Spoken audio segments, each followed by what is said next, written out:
Hello everyone. Well, fear is winning out over greed. The market continues to hang on every hope of a settlement, with the dollar rising as various stories come out about possible ways a settlement might be reached, but subsequently falling back as the hopes are dashed.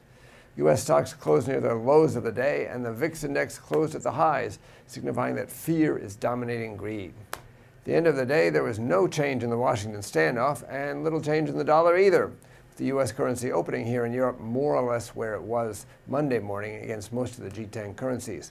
The main exceptions were a further decline in dollar-yen in tandem with a decline in Tokyo stocks, and a stronger sterling as the RICS house price balance beat expectations, and the British Chamber of Commerce said domestic and export demand strengthened in the third quarter.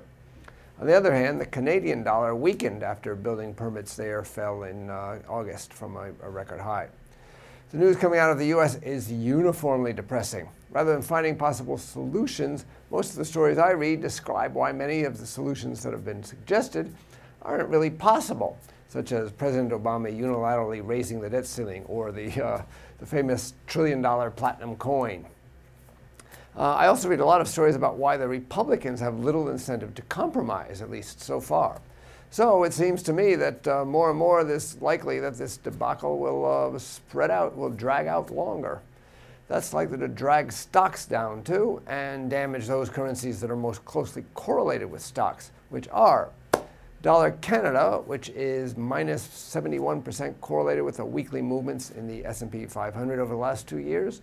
Aussie dollar, which is 67% positively correlated. And New Zealand dollar, which is 61% correlated. I think yen and Swiss francs should be the likely beneficiaries, particularly the yen, in my view, as the Swiss franc has the Swiss National Bank intervening to slow its ascension. So the idea would be to sell those currencies against yen and Swiss franc, not against the US dollar.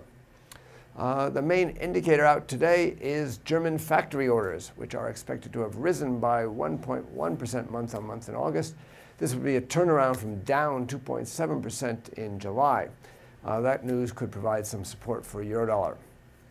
In Canada, housing starts are forecast to show a rise in September to 185,000 from a revised 180,000 the previous month, but that may not be enough of an increase to overcome the impact of yesterday's announcement of a steep fall in building permits in August.